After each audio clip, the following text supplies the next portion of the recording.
шаг. Садимся в посадочку, выталкиваемся в сторону, ножку подводим к ноге и снова отталкиваем до упора. И обратно также.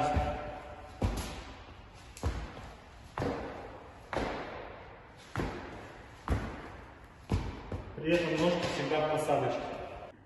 Следующее упражнение — это высокоподнятые колени. Коленками тянем прямо вверх, ручками работаем, помогаем. И пошли до ограничителя.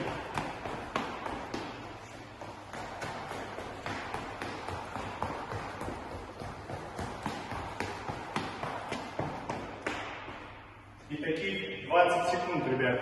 10 секунд отдыхаем на каждом упражнении. Упражнение номер 3. Прыжки на одной ноге.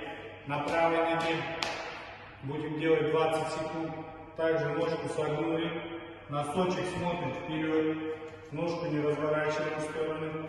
И прыгаем боком до ограничителя.